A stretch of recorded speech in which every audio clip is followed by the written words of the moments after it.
अनंत वर्णाद दंसण सहाबम भोक्ष्यामि नियमसारम् केवली च्युत केवली भणिदम्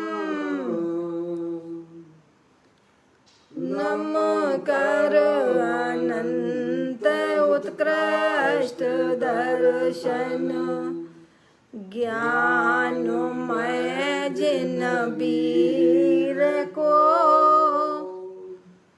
कहूँ नियम सार सो केवली श्रुत केवली पर कथित को। श्री नियम सार जी नामक परम आध्यात्मिक ग्रंथ स्वाध्याय हेतु में विराजमान है। आज से 2000 वर्ष पहले इस महान पवित्र ग्रंथ की रचना आचार्य श्री कुंद देव द्वारा इसी पवित्र भूमि पर की गई और इसके टीकाकार पदम ब्रह्मधारी देव मुनिराज हैं। ग्रंथ का नाम नियम सार है। नियम से करने योग्य कार्य अपनी आत्मा में सम्यक दर्शन, सम्यक ज्ञान, सम्यक चारित्र रूपी निर्मल पर्याय, पवित्र पर्याय, मोक्ष मार्ग रूपी पर्याय को प्रकट करना है। क्योंकि वह पर्याय स्वयं ही सुख स्वरूप है और अनंत सुख का कारण भी है। अनादि काल से हमारे आपके आत्मा में पर को अपना जानने वाली, पर को अपना मानने वाली, पर के साथ संबंध रखने वाली ऐसी मोर आदेश रूपी मलिन पर्याय, अपवित्र रूप पर्याय प्रकट है, जो स्वयं दुख स्वरूप है और अनंत दुख का कारण भी है। ऐसी मोराग देश रूपी मलिन पर्याय का अपनी आत्मा में से उस पर्याय का अभाव करना है और सम्यक दर्शन, ज्ञान, चारित्र रूपी निर्मल पर्याय की उत्पत्ति करना है। ऐसे कार्य की प्राप्ति जिनवाणी माता के द्वारा अपने आत्मा के स्वरूप को पहचानना, अपनी जो आत्म वस्तु है वह परद्रव, प्रभाव और पर्याय से विभिन्न अखंड ज्ञान ज्योति स्वरूप है। ऐसे गायक प्रभु परमात्मा का माँ जनवाणी माता के द्वारा परिचय करके तत्पश्चात शरीर रागादिक ये सब कर्मकृत वस्तुएं हैं, इनका हमारे आत्मा के साथ में किसी भी प्रकार का कोई संबंध नहीं है। इस प्रकार सम्यक वेद ज्ञान पूर्वक शरीर रागादि की रुचि छोड़कर अंदर में जो अखंड ज्ञान ज्योति स्वरूप भगवान आत्मा है उसमें ही अपनापन स्थापित करना, उसी को ही निज रूप से जानना और उसमें ही अपनी वर्तमान पर्याय को मग्न कराना, उसे ही अरिहंत परमात्मा ने धर्म कहा है। उसकी चर्चा आचार्य भगवंतों ने, मुनिराजों ने एक एक गाथा, उसकी टीका और कलशों के माध्यम से हमें अपने आत्मा के स्वरूप को यहाँ पर समझाया है। देखिएगा, यह परम आध्यात्मिक ग्रंथ है जिसका नाम श्री नियम सार जी है, जिसके 7वें अधिकार की चर्चा हम और आप यहाँ स्वाध्याय हेतु कर रहे हैं, जिसका नाम है शुद्ध निश्चय प्रायश्चित अधिकार, जिसके अंतर्गत आज 185वें नंबर की कलश को हम और आप यहाँ पर उसका स्वाध्याय करेंगे। पाठ करता हूँ। अरे प्रायश्चित उत्तम पुरुषों को जो होता, धर्म ध्यान में शुक्ल ध्यान में चिंतन है वह, कर्मांधकार का नाशक यह सद्बोध तेज है, निर्विकार अपनी महिमा में लीन सदा है। परम ब्रह्मधारी मुनिराज इस कलश के माध्यम से जगत के समस्त जीवों को यही यहाँ पर समझाना चाहते हैं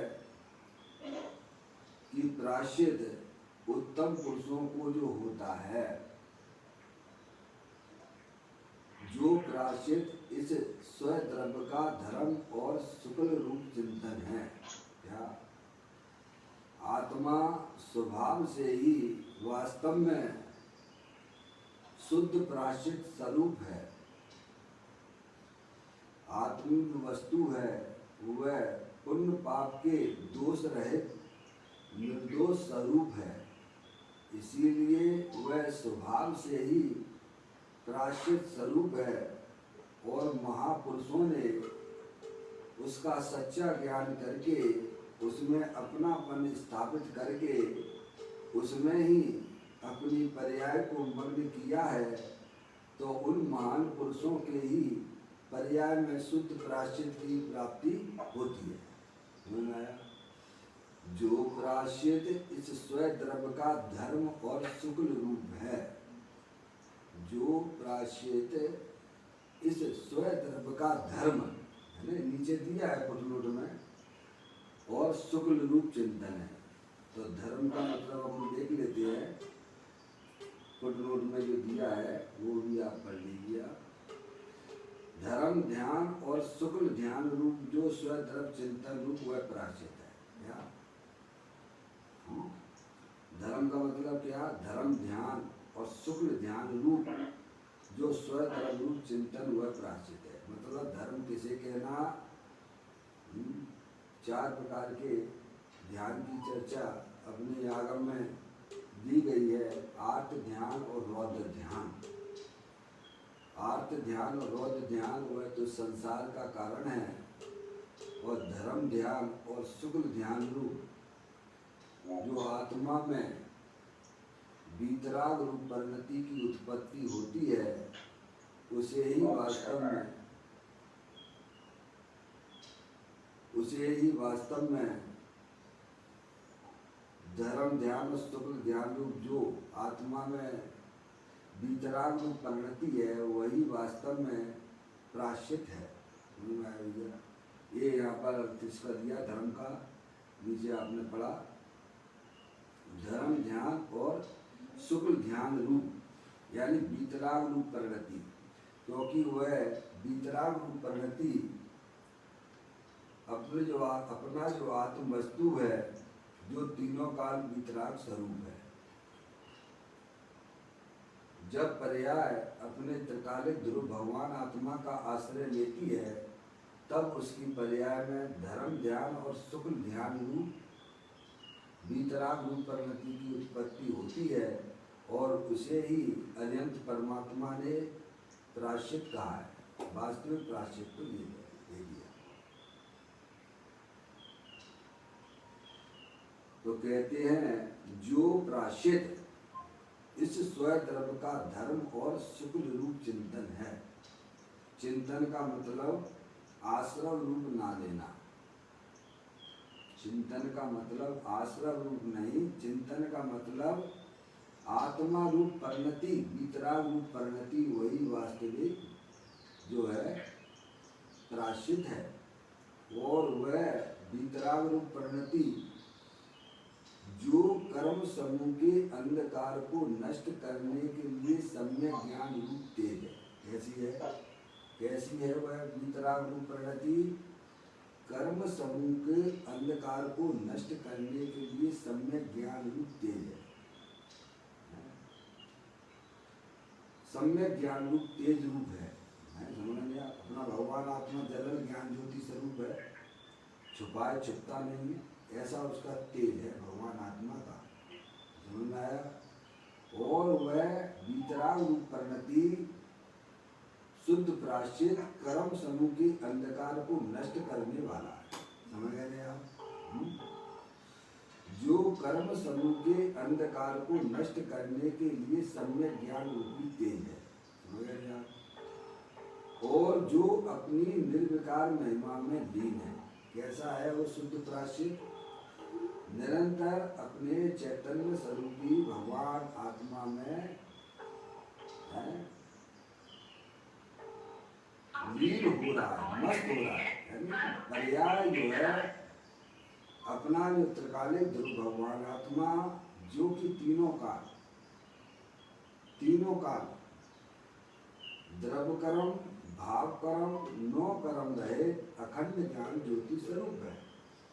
ऐसे ज्ञाय प्रभु परमात्मा में जो पर्याय लीन होती है वह वीतराग रूप परिणति ही कर्म समूह के अंधकार को नष्ट करने वाली है। जिस प्रकार से सूरज के उदय होने पर अंधकार नाश को प्राप्त हो जाता है, उसी प्रकार जब पर्याय अपने चैतन्य स्वरूप का आश्रय लेती है तब उसकी पर्याय में मोह राग द्वेष रूपी अंधकार का नाश हो जाता है।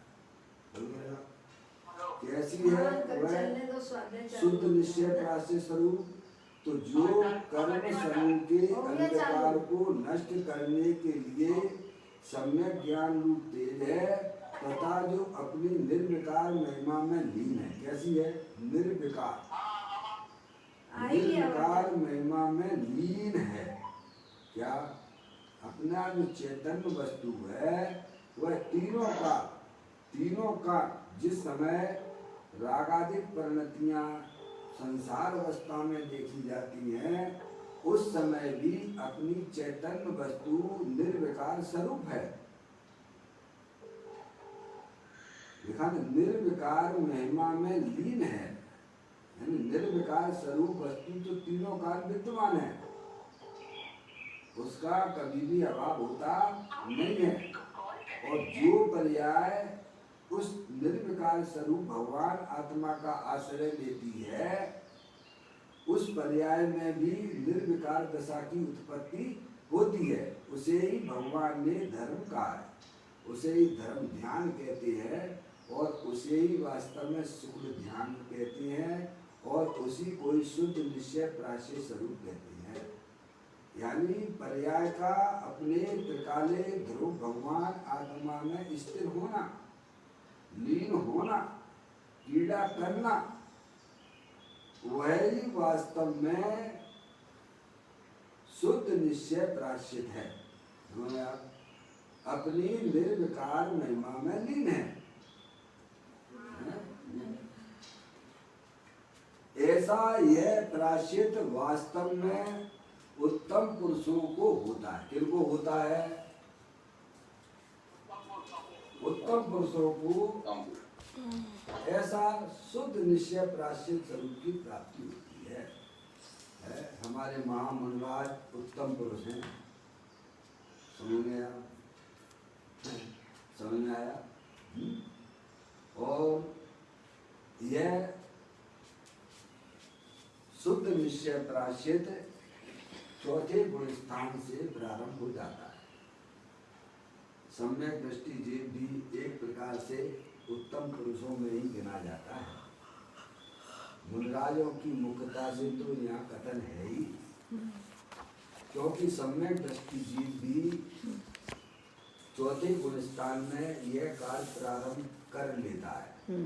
क्या? उसकी पर्याय में भी सम्यक वेद ज्ञान रूपी पर्याय की उत्पत्ति हुई है। वह आत्म स्वरूप को जानने वाला जीव है। समझ गए आप? बहुत सुंदर बात। क्या कहते हैं? ऐसा यह प्रायश्चित वास्तव में उत्तम पुरुषों को होता है। जो अब ये संसार में रहना नहीं चाहता और समझ, जिसने वस्तु स्वरूप को जान लिया कि मैं चैतन्य स्वरूपी भगवान आत्मा हूँ, सुख शांति का भंडार हूँ, मैं स्त्री नहीं हूँ, मैं पुरुष नहीं हूँ, मैं शरीर ही नहीं हूँ, मैं तो एकमात्र अखंड ज्ञान ज्योति स्वरूप भगवान आत्मा हूँ। ये रागादिक परिणतियां जो हमारी आत्मा की पर्याय में संसार अवस्था में दिखती हैं, वह मेरा वास्तविक स्वरूप नहीं है। मैं तो एकमात्र अखंड ज्ञान ज्योति स्वरूप हूँ। ऐसा श्रद्धान और ज्ञान का उदय सम्यक दृष्टि चौथे गुण स्थान जीवों को होता है। वे भी उत्तम पुरुषों में ही उत्तम पुरुषों में उनकी संख्या गिनी जाती है। मुनिराज का लेवल तो उनसे बहुत ऊंचा है। समझ में आया? क्योंकि उन्होंने अपनी आत्मा की पर्याय में अपनी चैतन्य स्वरूपी भगवान आत्मा में उनकी पर्याय क्रीड़ा कर रही है। वो वस्तु हमारे पास में भी है, हम कर क्या रहे हैं? थोड़ा विचार तो करो।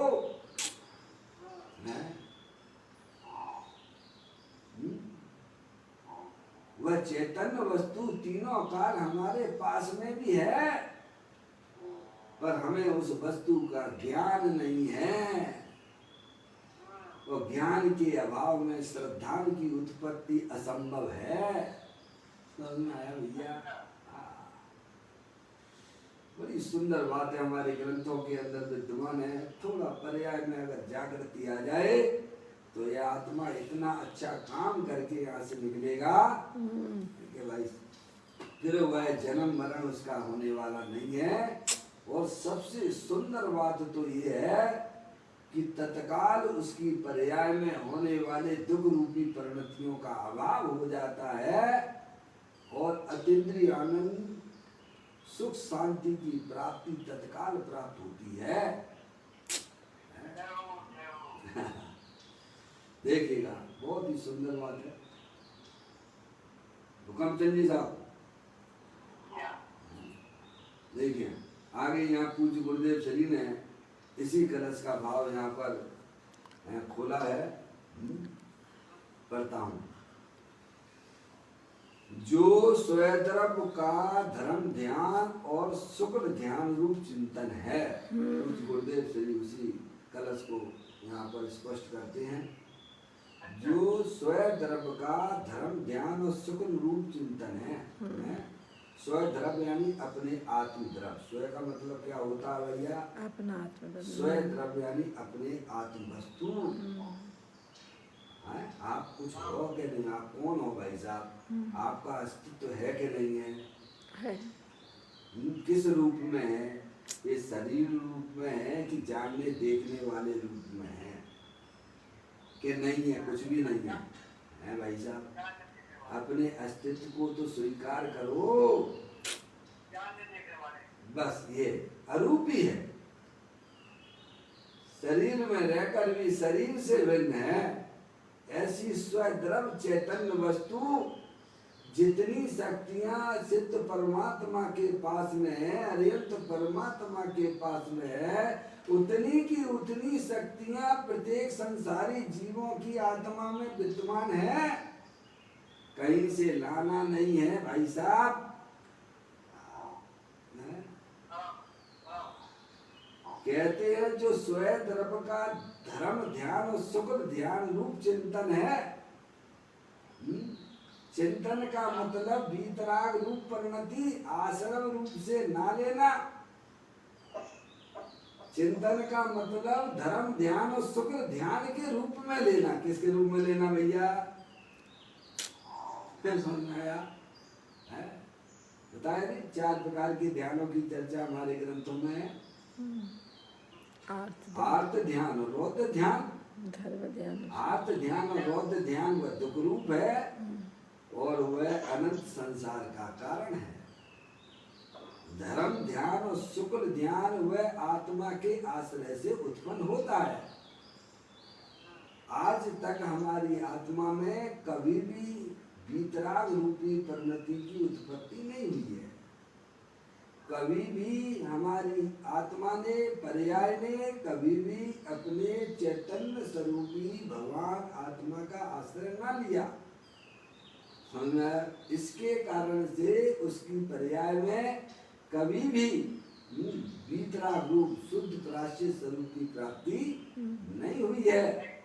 तो कहते हैं जो स्वयं द्रव्य का धर्म ध्यान और शुक्ल ध्यान रूप चिंतन है, चिंतन यानी वीतराग रूप परिणति है। फिर कहते हैं कर्म समूह के अंधकार को नष्ट करने के लिए जो सम्यक ज्ञान रूपी सूर्य है, कैसा है वह शुद्ध प्राश्चित स्वरूप वीतराग रूप परिणति। कर्म समूह के अंधकार को, कर्म समूह में क्या ले लेना भाई साहब? द्रव्य कर्म, भाव कर्म और नो कर्म, ये कहलाता कर्म समूह। क्या तीनों प्रकार ये कर्मों की सेना है। क्या द्रव्य कर्म यानी ज्ञानावर्णादि ज्ञानावर्णादि 8 कर्म, शरीर आदि 9 कर्म और मोर आदेश रूप परिणाम भाव कर्म, यह सब कर्म की सब कर्म समूह में आ जाता है। कर्मों की सेना है वो। कर्मों की सेना को समूल नाश किया है निज आत्मा के बल। कर्म समूह के अंधकार को नष्ट करने के लिए सम्यक ज्ञान रूपी सूर्य है। क्या जो धर्म ध्यान शुक्ल ध्यान वीतराग रूप परिणति शुद्ध प्राश्चित कैसा है कि कर्म समूह की सेना को नष्ट करने वाला है। क्या भाई साहब? आगे भाई साहब आपको समझ में एक बात? सारे कर्म नष्ट हो जाते हैं भाई साहब। सिद्ध भगवान के पास में बोलो क्या है, कौन सा कर्म है बताइए? तीनों कर्मों से रहित हो गए, कर्मों के समूह से। कौन सा कर्म सिद्ध भगवान के पास में है? संयोग संयोगी भावों का बताओ, कौन सा कर्म उनके पास में है? बोलो कोई सा नहीं। क्या उनके पास में शरीर है? 9 कर्म वाला शरीर है क्या? नहीं है। क्या उनके पास में जो अनादि काल से 8 कर्मों का समूह था, क्या है उनके पास में? नहीं। क्या उनके पास में पर्याय में मूल आदेश रूपी भाव कर्म है क्या? नहीं।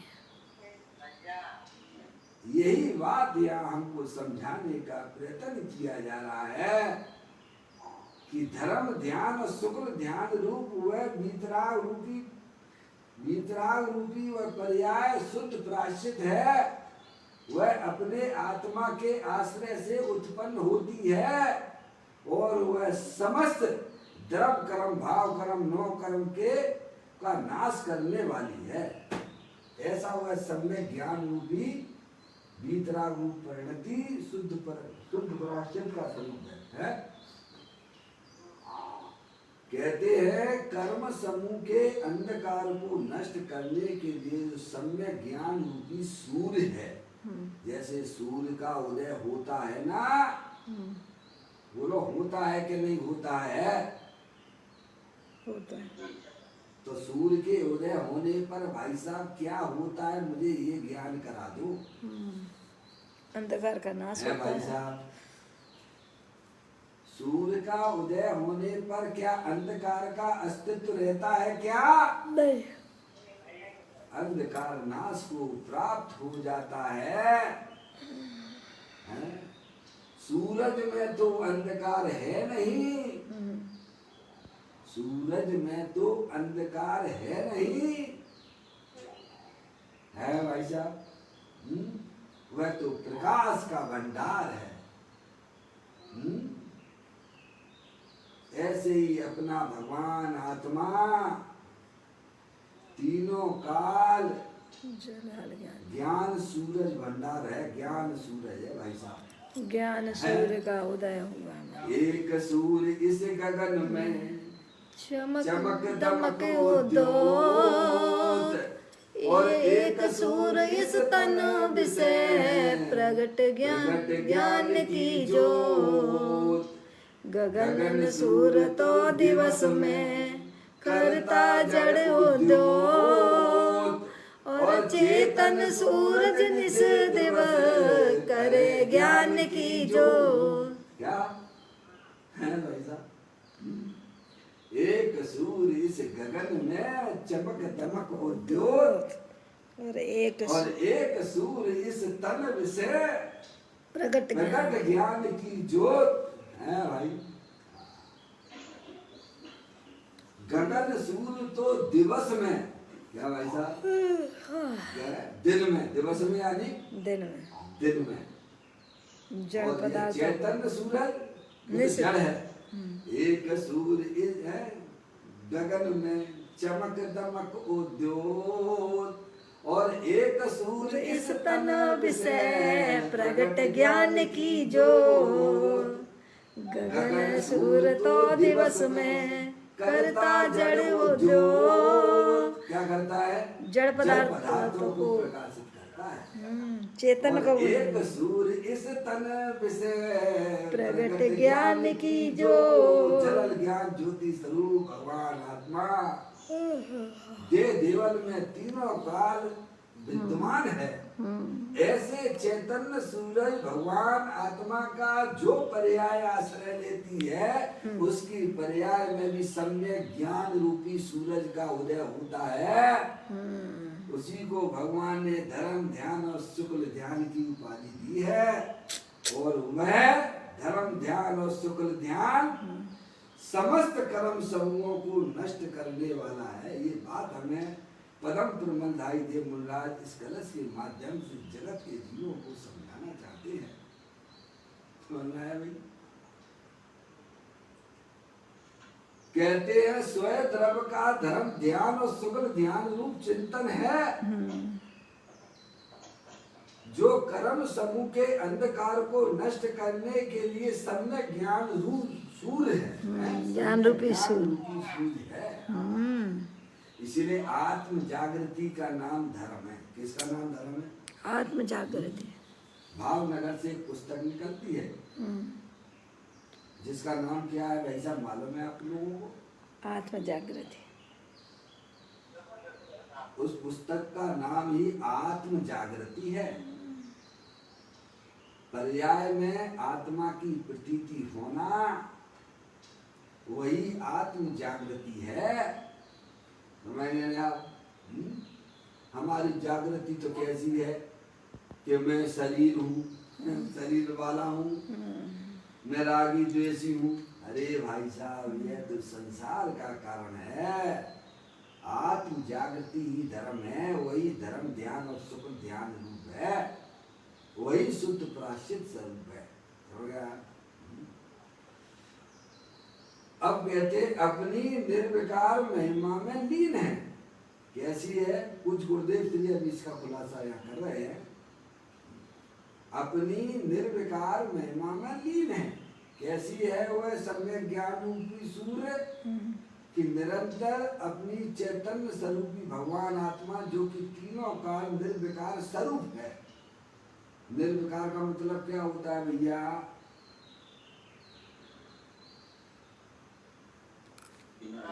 सर्वकल्पों से रहे। बहुत सुंदर बात है नहीं है? मोर देश के परिणामों से रहित निर्विकार स्वरूप में लीन है। अपनी चैतन्य वस्तु तीनों काल निर्विकार स्वरूप है। जिस समय विकार पर्याय में हो रहा है उस समय भी अपनी चैतन्य वस्तु निर्विकार स्वरूप है। अगर चैतन्य वस्तु निर्विकार स्वरूप ना होती तो आज हमारे पास में भाई साहब पंच परमेष्टि भी नहीं होते। आप जिनकी भगवान की पूजा भक्ति करते हो हैं उनकी पर्याय में निर्विकार अवस्था है कि विकार रूप अवस्था है। भैया इतना तो बता दो। समझ में आया? अगर वस्तु तीनों काल निर्विकार स्वरूप ना होती तो हमारे पंच परमेष्टि के पास में भाई साहब निर्विकार अवस्था कैसे प्राप्त होती? अगर दूध में घी ना होता तो मार्केट में घी कैसे मिलता? अगर गन्ने में शक्कर का अस्तित्व ना होता तो मार्केट में शक्कर कैसे मिलती? भैया इतना तो बताओ। वस्तु होना चाहिए ना। अगर आत्मा स्वभाव से भगवान ना होता तो आज अरियंत परमात्मा सिद्ध परमात्मा भी पर्याय में भगवान होते क्या? तो वे कहाँ से आया?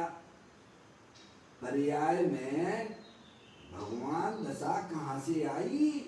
अपने कारण कि आजू बाजू भगवान से लेके आए हैं। वो क्या है भाई साहब? वस्तु तो तीनों काल भगवान स्वरूप है।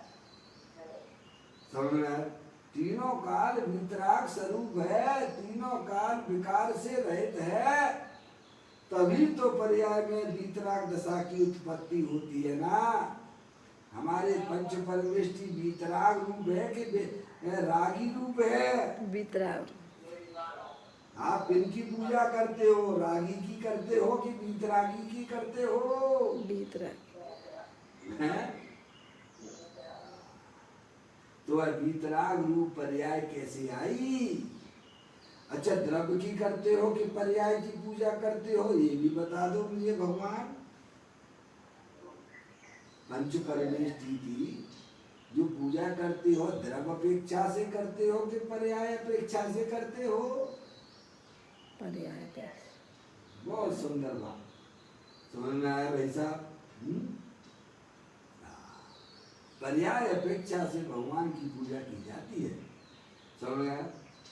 तो पंच परमेष्टि ने जो अपनी चैतन्य वस्तु तीनों का निर्विकार स्वरूप है, वितराग स्वरूप है, ऐसे ज्ञायक प्रभु परमात्मा का उनकी पर्याय में आश्रय दिया है, तो उनकी पर्याय में भी वितराग दशा की प्राप्ति होती है, सुख शांति की प्राप्ति होती है।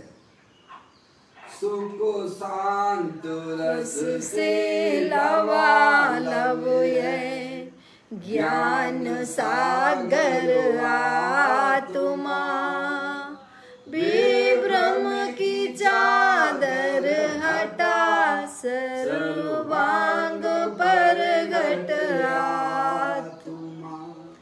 हे बाबू जन इस लोक के सब एक साथ नाइए, इसे ही अपनाइए, इसमें ही मग्न हो जाइए। निर्विकार स्वरूप भगवान आत्मा पूर्ण वितराग स्वरूप है, सुख शांति का भंडार है।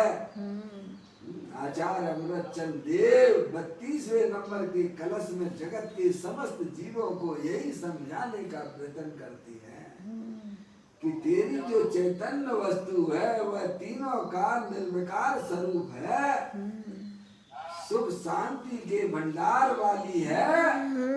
तू उसे पहचान, उसमें अपनापन स्थापित कर और उसमें ही अपनी पर्याय को मग्न करा। है भाई?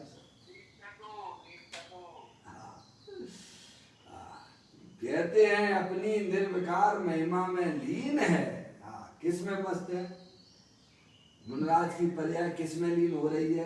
अपने चैतन्य गुफा में मुनिवर बसते, अनंत गुप्त गुणों में केली करते, एक ही भाव न भाए मन में मधुबन में, वो लिखले मुनिराज शिखर बनो मेरे, अकेले बनो में मधुबन में। क्या करते हैं हमारे मुनिराज? अपने चैतन्य स्वरूपी भगवान आत्मा जो कि तीनों काल वितराग निर्विकार स्वरूप है, उसमें वे कीड़ा करते हैं। क्या करते हैं? खेली करते हैं, कीड़ा यानी खेली खेलते हैं। खेलते हैं, ऐसी वस्तु सबके पास में है। अज्ञानियों को खबर नहीं है। सभी के पास में है, पर हमारी पर्याय क्या कर रही है भाई साहब? विस्मरण कर घूम रही है। दूसरों के लक्ष्य करके दुखी हो रही है। क्या कर रही है? किन के बारे में सोचती रहती है, किन के बारे में चिंतन करती है, किन के बारे में विचार करती रहती है। अरे वो लोग करती भी है कि नहीं करती है? करती तो है। पर्याय और द्रव्य, द्रव्य के बिना पर्याय नहीं होती है और पर्याय के बिना द्रव्य नहीं होता है। हमारी आपकी पर्याय किसके बारे में सोचा करती है? जिनसे हमारा किसी भी प्रकार का कोई संबंध नहीं है। सुन रहे भैया?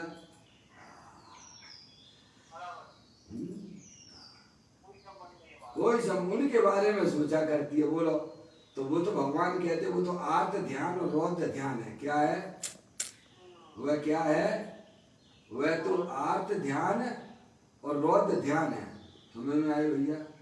वो कोई धर्म ध्यान नहीं है, वो तो संसार का कारण है।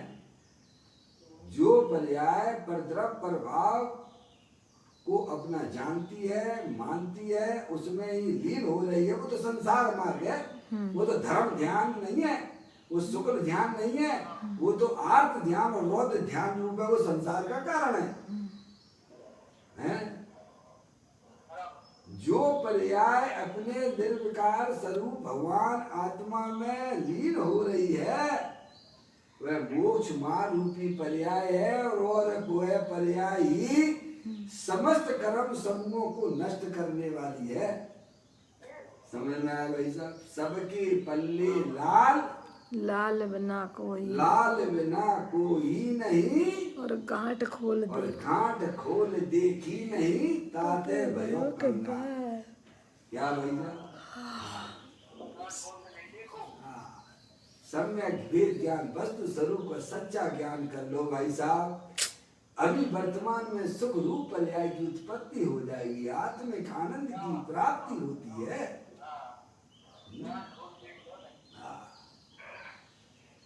कहते हैं अपनी निर्विकार महिमा में लीन है, ऐसा यह प्रायश्चित वास्तव में उत्तम पुरुषों को होता है। किनको होता है? जिनकी पर्याय अपने चैतन्य स्वरूपी भगवान आत्मा का आश्रय लिए हुए हैं, वे जीव सब उत्तम पुरुष कहलाते हैं।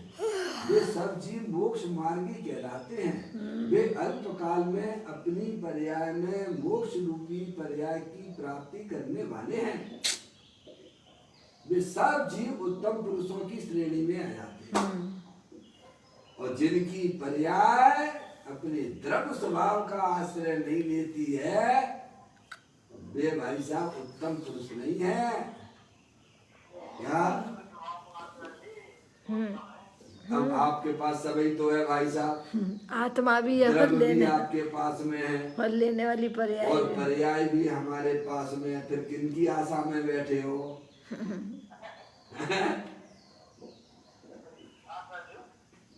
क्यों है चलिए भाई साहब?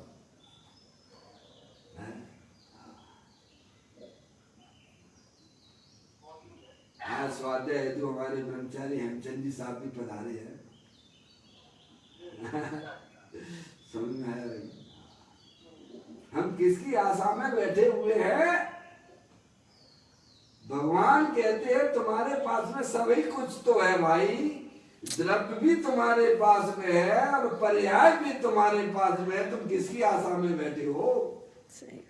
तो मुझे तो समझा दो। भगवान कहते हैं भाई साहब, सब कुछ तुम्हारे पास में है, फिर भी तू उदास है भाई?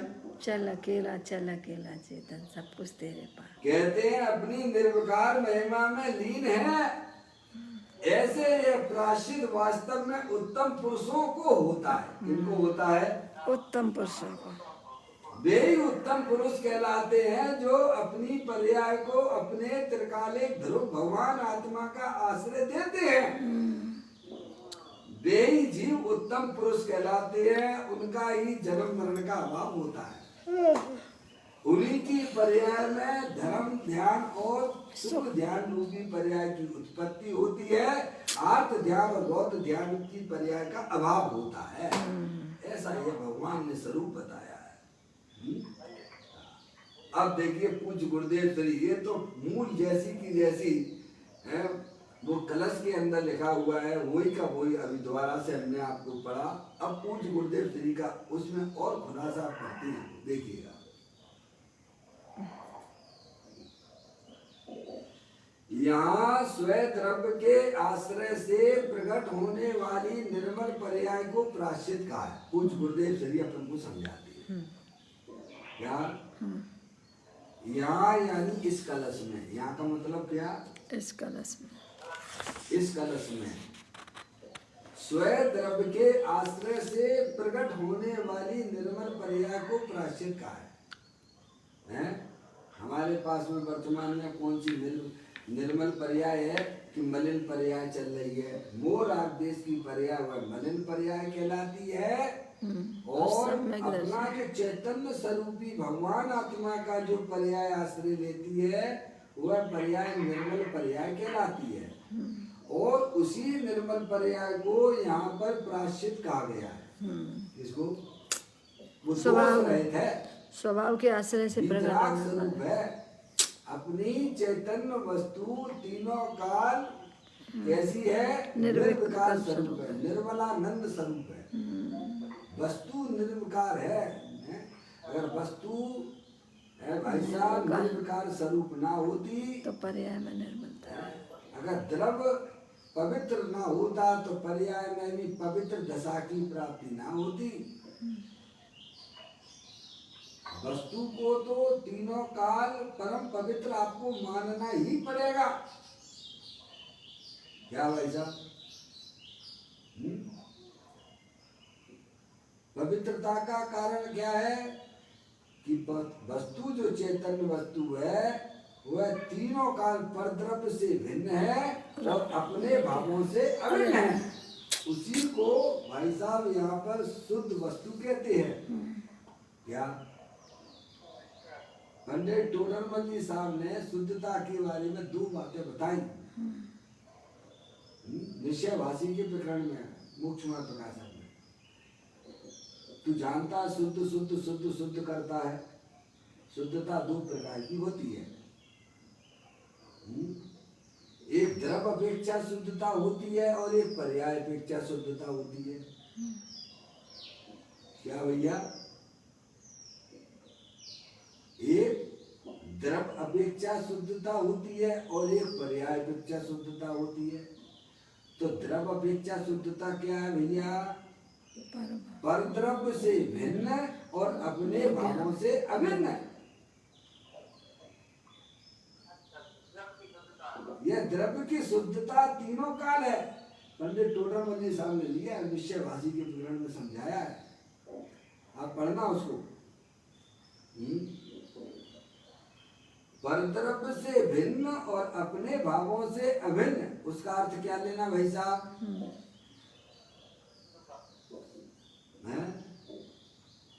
कि वस्तु में परद्रव्य का मिलावट कभी नहीं होती है। क्या?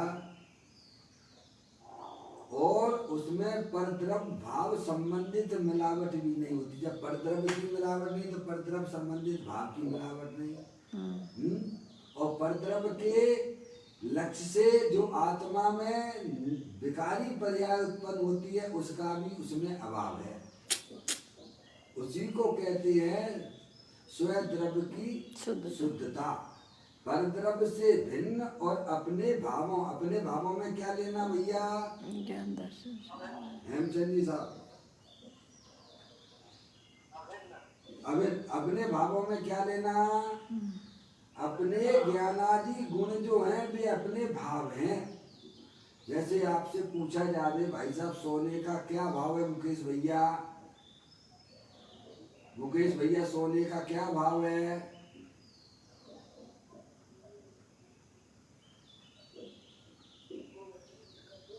एक मिनट, आपकी आवाज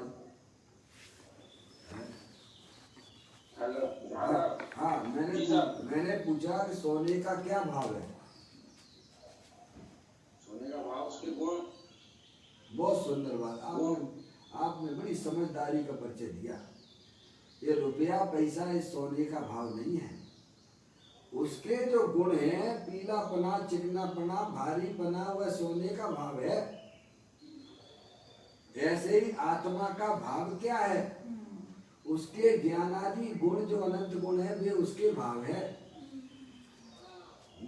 तो द्रव अपेक्षा शुद्धपना किसे कहना? परद्रव्य से भिन्न और अपने भावों से अभिन्न। ये द्रव्य की शुद्धता तीनों काल विद्यमान है। अगर द्रव्य शुद्ध ना होता तो पर्याय में शुद्धता कहाँ से आएगी? तो कहते परद्रव्य से भिन्न और अपने भावों से अभिन्न, ये द्रव्य वस्तु तीनों काल शुद्ध है?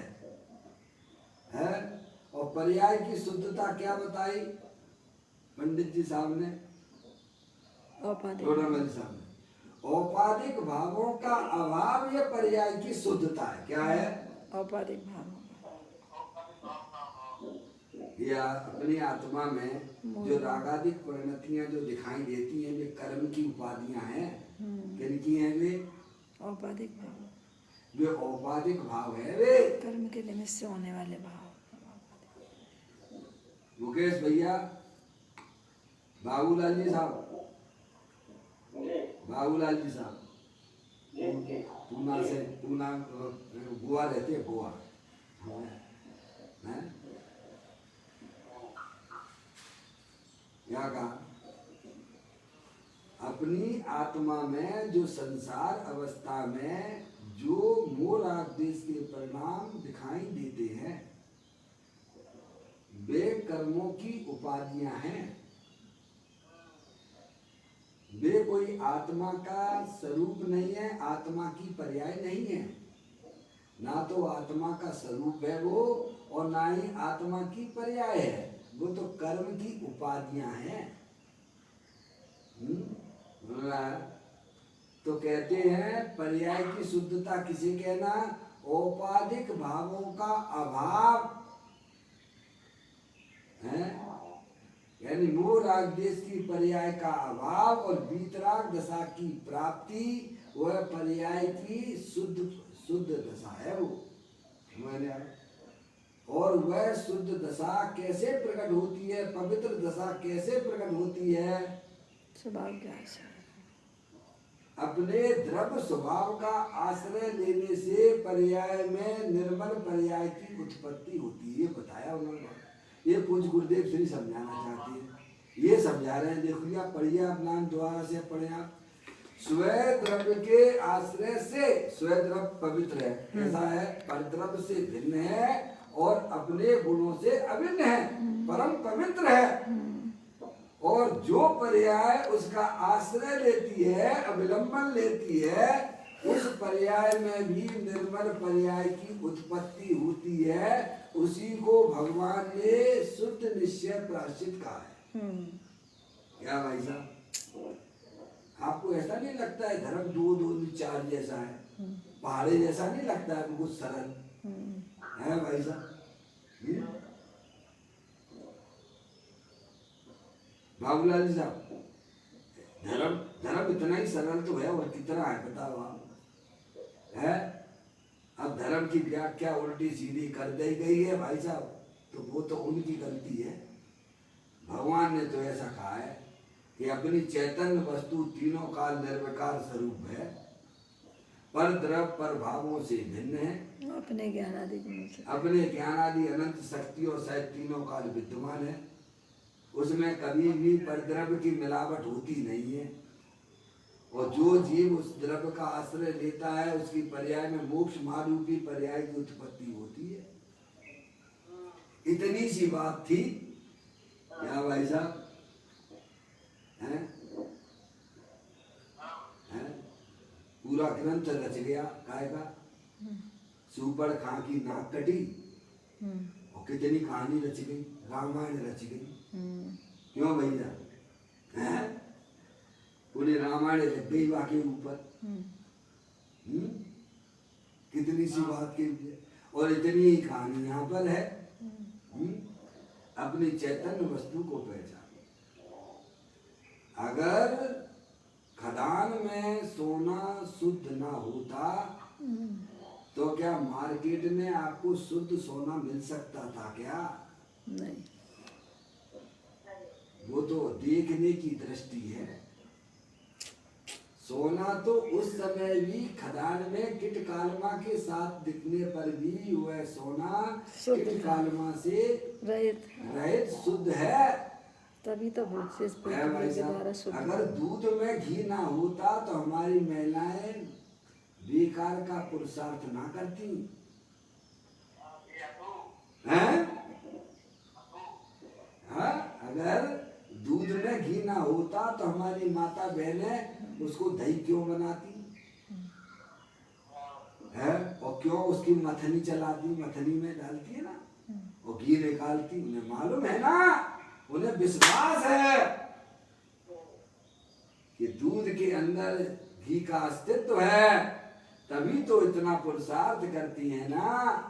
ऐसे ही भव्य जीवों को यह ज्ञान हो गया कि अपनी चैतन्य वस्तु तो तीनों का निर्विकार स्वरूप है, परम पवित्र है।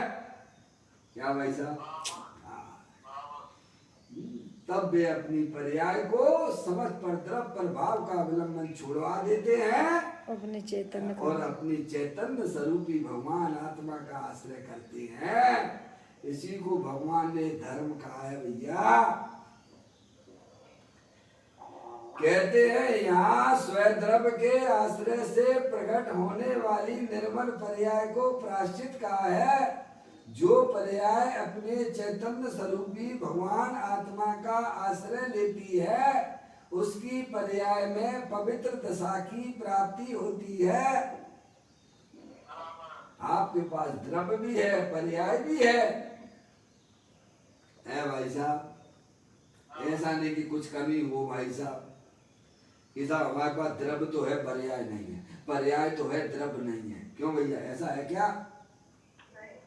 ऐसा हो तो बताओ भाई साहब, फिर तो उसके बारे में भी अपन सोचने लग जाए हैं। ये हमारे पास तो भाई साहब, मैं क्या करूं, हमारे पास तो है कुछ, हमारे पास तो कमी है, अनंत गुण है, अनंत गुण है, अनंत गुण है। जीवत्व शक्ति, चित शक्ति, दृष्टि शक्ति, ज्ञान शक्ति, प्रभु शक्ति, विभुत शक्ति, सर्वस्य शक्ति, सर्वगत शक्ति, ऐसी अनंत अनंत शक्तियों का पिंड वह द्रव्य भी है। और हर समय पर्याय में जो परिणमन हो रहा है पर्याय भी है। अब पर्याय को ये बात मालूम पड़ना चाहिए कि जगत का सर्वोत्कृष्ट पदार्थ मैं हूँ। मैं मनुष्य नहीं हूँ, मैं स्त्री नहीं हूँ, मैं तो चेतने सर भगवान आत्मा हूँ। इतनी पर्याय में द्रव्य की स्वीकृति का नाम भगवान ने धर्म कहा है भाई साहब। कहते हैं यहाँ स्वद्रव्य के आश्रय से प्रकट होने वाली निर्मल पर्याय को प्रायश्चित कहा है। कुछ गुरुदेव श्री ने भी यही अर्थ किया। यहाँ स्वद्रव्य का धर्म ध्यान और सुख ध्यान रूप चिंतन है। लोग जो कहते हैं अरे सोनगढ़ वाले, अरे क्या मिला दे, एक ग्रंथ तो मूल ग्रंथ तो पढ़ो भाई, आचार्य भगवंतों को पढ़ो, मुनिराजों को पढ़ो। पढ़ते हैं नहीं, वैसे किसी के ऊपर कुछ भी कहने लग जाते हो आप। बताओ इसमें कहीं भी कोई आपको दिख रहा हो तो बताओ, मैं तो पढ़ रहा हूं ना आपके सामने। स्वद्रव्य का धर्म ध्यान और सुकुल ध्यान रूप चिंतन है। पर के लक्ष्य से उत्पन्न होने वाले पुण्य पाप भाव दोष है। क्या है? दोष है। दोष किसे कहना? अपनी आत्मा में जो सुभाषक रूप भावों की उत्पत्ति होना वो दोष है। जी हाँ, अपनी आत्मा में जो पुण्य पाप रूपी परिणामों की जो उत्पत्ति हो रही है वह दोष है। और वीतराग दशा की प्राप्ति होना वह निर्दोष दशा है, वही वास्तविक प्रायश्चित है। और वह निर्दोष दशा अपना जो चैतन्य वस्तु निर्विकार स्वरूप तीनों काल विद्यमान है उसके आश्रय से होती है। किसके आश्रय से होती है? स्वभाव के आश्रय से। हाँ हाँ। कहते हैं पर के लक्ष्य से उत्पन्न होने वाले पुण्य पाप के परिणाम आपकी आत्मा में देखे जाते हैं कि नहीं देखे जाते? देखे जाते हैं। हिंसा के, झूठ के, चोरी के, कुसीर के, परिग्रह के परिणाम उसे भगवान ने पाप परिणाम कहा है। दया का परिणाम, पूजा का परिणाम, भक्ति का परिणाम, अनुव्रत का परिणाम, भक्ष खाने का परिणाम, महाव्रत का परिणाम, वह सब शुभ भाव है, वह पुण्य का परिणाम है। वे दोनों ही परिणाम दोष सहित है, निर्दोष नहीं है। क्या भैया?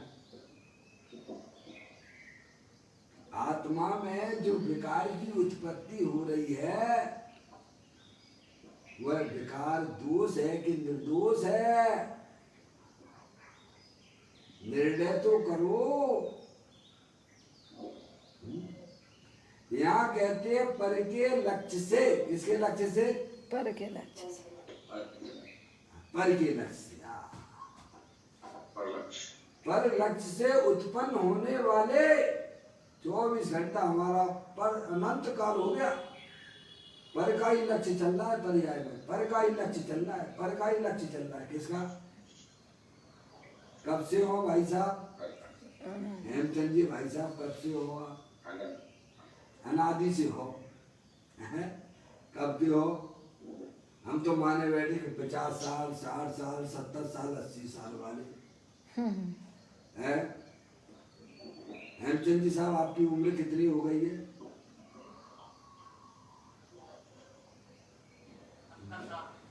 कितने साल हो गए आपकी? 70 वर्ष हो गए। 70 साल के माने बैठे हैं। सही बात है। अनादि अनंत है ये तो हमारी सब। बोलो और का माने बैठी हैं? 70 साल के। अरे तुम भाई साहब अनादि अनंत रहने वाले चेतनेश्वर भगवान आत्मा हो। शरीर को अपना जानना, शरीर को अपना मानना, शरीर की उम्र को अपनी उम्र मानना, इसी को तो भगवान ने मिथ्यात कहा है ना भाई साहब। यही तो अज्ञान दशा है ना। मैं हूँ अनादि अनंत रहने वाले चेतन वस्तु, अखंड ज्ञान ज्योति स्वरूप हूँ। और हमने क्या कर लिया? शरीर की आयु को अपनी आयु माने बैठे हुए हैं। शरीर है सो मैं हूँ। यही तो आत्म ध्यान और रौद्र ध्यान की उत्पत्ति का कारण है। वही विकार की उत्पत्ति का कारण है। यहाँ कहते हैं कि पर के लक्ष्य से उत्पन्न होने वाले क्या ये शरीर कौन सा स्वद्रव्य है कि परद्रव्य है? परद्रव्य। अब क्या कहाँ इसमें ज्यादा दिमाग लगाने की बात है भाई? है परद्रव्य को स्वद्रव्य मान के स्वीकार कर रहा है में, इसीलिए दुखी हो रहा है। कहते हैं पर के लक्ष्य से उत्पन्न होने वाले। अनादिकाल से हमारी आत्मा का लक्ष्य पर का ही लक्ष्य किए हुए है। एक समय भी इसने अपनी आत्मा का लक्ष्य ना किया। इसीलिए पर्याय में दुखी भी हो रहा है, पामर भी हो रहा है, और भाई साहब जन्म मरण भी चल रहा है। अब इसको बैठने का उपाय भगवान बताते हैं। भगवान ने निधि भी बता दी और विधि भी बता दी। और क्या चाहिए? निधि भी बताई और विधि भी बता दी। जग को दे दी जग की निधियां दिन रात लुटाया करते हैं। है भाई साहब। भगवान ने अपनी चैतन्य स्वरूपी भगवान आत्मा का भी ज्ञान करा दिया भाई साहब। और हम उसे ना देखें तो माया भागी की महिमा कौन कहेगा? तो पंडित टोडरमल जी साहब की भाषा में तो यही कहा जा सकता है, जैसे किसी कोड़ी को अमृत पान कराएं अब वो ना करे। और वह उसका सेवन ना करे तो उसके अभाव की महिमा हमसे नहीं कही जा सकती है। ऐसे ही भगवान ने अपनी चैतन्य स्वरूपी भगवान आत्मा आपको बता दी है भाई साहब। और उसको हम अपने ज्ञान में ना लें, अपने श्रद्धा में ना लें तो भाई साहब मनुष्य पर्याय मिली और ना मिली के बराबर हो जाएगी। कहते हैं पर के लक्ष्य से उत्पन्न होने वाले पुण्य पाप भाव दोष है। दोष समझो, दोष को दोष समझोगे तो दोष निकल जाएगा। हम दोष को स्वभाव मान के बैठ गए हैं, है भाई साहब। क्या हो गया, क्या गलती हो गई? जैसे किसी व्यक्ति ने थाने में रिपोर्ट लिखवाई, जो दोषी था वो तो पकड़ा नहीं गया और निर्दोष को पकड़ के बंद कर दिया, फाइल बंद कर दी। तो अब बताओ दोषी कहाँ पकड़ा जाएगा? क्या कभी नहीं पकड़ा जाएगा। है? जिसने दोष किया था वो तो पकड़ा नहीं गया और दूसरे व्यक्ति निर्दोष को उठा के बंद कर दिया और फाइल हो गई बंद। क्या भाई साहब? तो बताओ वह दोषी पकड़ा जाएगा क्या? फिर नहीं पकड़ा जाएगा। ऐसे ही हम अपने दोष को, पर्याय में होने वाले दोष को स्वीकार तो ना करते हैं और अपने आप को पर्याय में परम पवित्र मान के बैठ गए हैं, तो दोष कैसे टलेगा भगवान? दोष को, दोष के अस्तित्व को स्वीकार करो। हमारी आत्मा में जो क्रोध मान माया लोभ आस रति अरति शोक भय जुगुप्सा स्त्री वेद पुरुष वेद नपुंसक वेद के जो परिणाम होते हैं वे सब दोष सहित है भाई साहब। उनको हमारी पर्याय में उनका अभाव करना है तो भगवान कहते हैं कैसे करोगे कि चैतन्य वस्तु तीनों काल निर्दोष स्वरूप है, उसको पहचानो, उसमें अपनापन स्थापित दो, तो उसका आश्रय करो तो पर्याय में होने वाले दोष प्राप्त हो जाते हैं। यह विधि भी भगवान ने आपको समझाई है भाई। पर के लक्ष्य से उत्पन्न होने वाले, पर के लक्ष्य से उत्पन्न होने वाले पुण्य पाप भाव दोष है तथा स्वधर्म के चिंतन से, चिंतन का मतलब आश्रय से, समझ में आए भैया? चिंतन का मतलब आश्रय रूप ना लेना। स्वधर्म के चिंतन से प्रकट होने वाली निर्मल पर्याय प्रायश्चित है?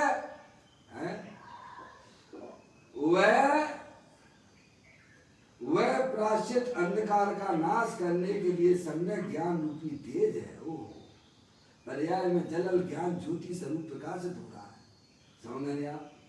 वह सम्यक ज्ञान है। वो वह प्रायश्चित अंधकार का नाश करने के लिए सम्यक ज्ञान रूपी तेज है। त्रिकाली स्वभाव की महिमा करके वर्तमान पर्याय भी महिमा बंद हो गई। ओ क्या कहा? सुना भैया, क्या लिखा? क्या लिखा है? त्रिकाली स्वभाव की महिमा करके, हम किनकी महिमा करते हैं पर्याय में? तो क्या मिल रहा है उसमें? विकार मिल रहा है उसमें। विकार राग द्वेष के परिणाम हो रहे जो हमारे संसार के कारण हो रहे। पर धर्म की महिमा में हम निरंतर मस्त हो रहे हैं। तो कहते हैं त्रिकाली स्वभाव की महिमा करके, ये पुरुषार्थ है, करके शब्द पुरुषार्थ वाचक है। कह रहे हैं त्रिकाली स्वभाव की महिमा करके वर्तमान पर्याय में महिमा बंद हो जाती है। अच्छे लोगों की संगति करके भी व्यक्ति अच्छा हो जाता है कि नहीं हो जाता? लौकिक में है भाई साहब, हो जाता है। ऐसे ही पर्याय अपना त्रिकालिक भगवान आत्मा जो कि सर्वोत्कृष्ट है, महिमावंत है, मैं तो आपको बारंबार कहता हूँ, तराजू के एक पलड़े पर भाई साहब आप बैठ जाइए और दूसरे पलड़े पर जगत के जितने भी चेतन अचेतन पदार्थ हैं उनको बैठा लीजिए, तो पलड़ा आपका ही भारी होगा। ऐसी कोई चैतन्य वस्तु महिमा पंथ दे देवल में विराजमान है। कभी भी अपने आत्मा की महिमा ना करीस रे। निरंतर 24 घंटा पर द्रव्यों की महिमा किया, रुपए की, पैसा की, स्त्री की, पुत्र की है भाई साहब। और यहाँ तक जो है पर परमात्मा की महिमा, किसकी? दिव्य ध्वनि में किसकी महिमा गाई गई है भाई साहब? अपनी आत्मा की महिमा गाई गई है। दिव्य ध्वनि में किसकी महिमा गाई गई है?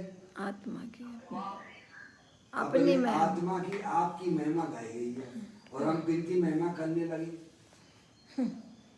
देवदानी की महिमा करने लगे। इसीलिए तो आचार्य कुंद देव ने अष्ट पावड़ के मोक्ष पावड़ की 16वें नंबर की गाथा में कहा है,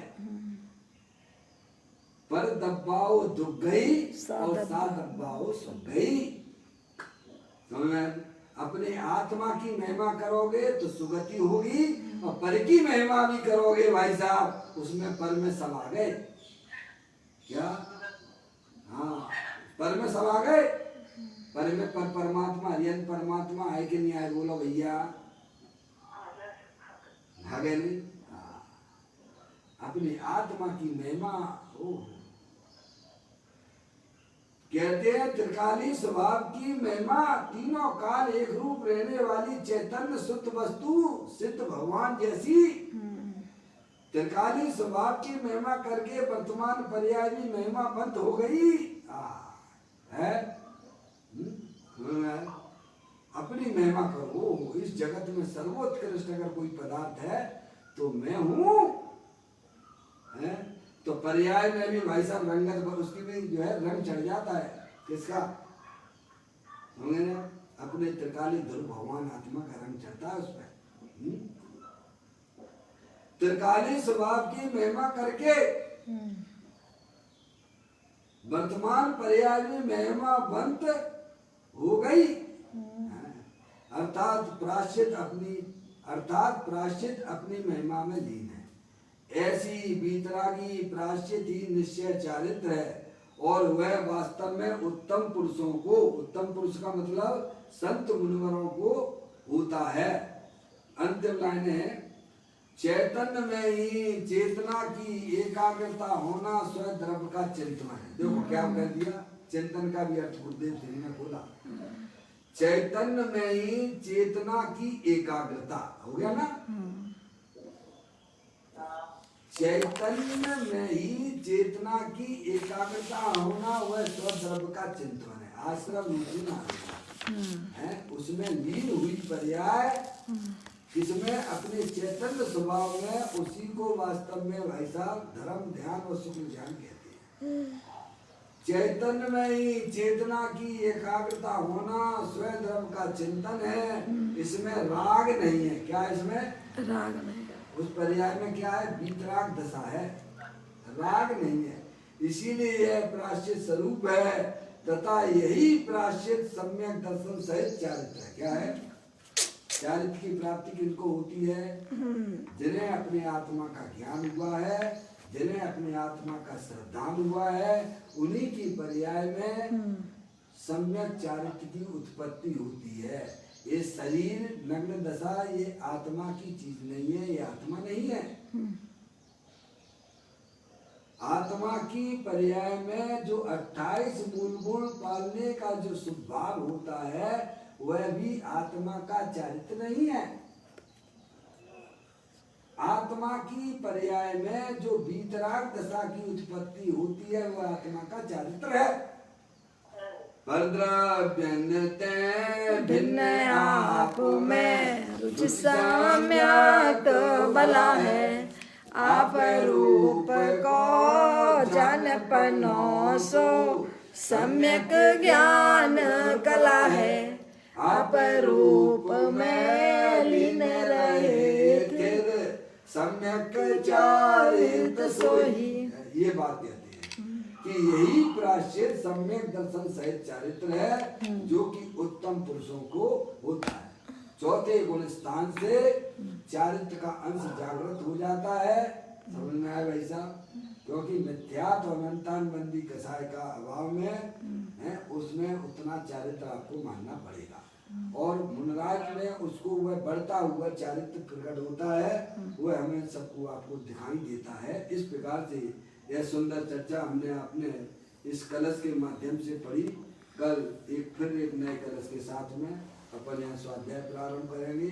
अभी अपना समय हो गया। निज निज निधि निज में बताई, ये अनंत अनंत उपकार है, उसके लिए जिन वाणी माँ को वंदना सतबार है।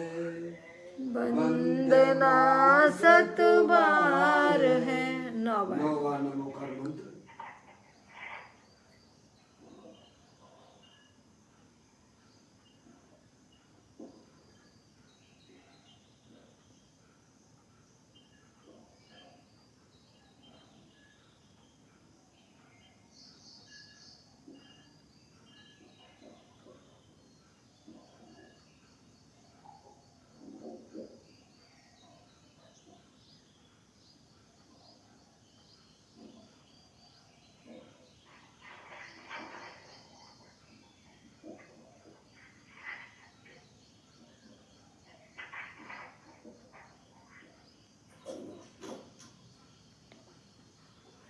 बोलो द्वादशांग दिलवाणी माता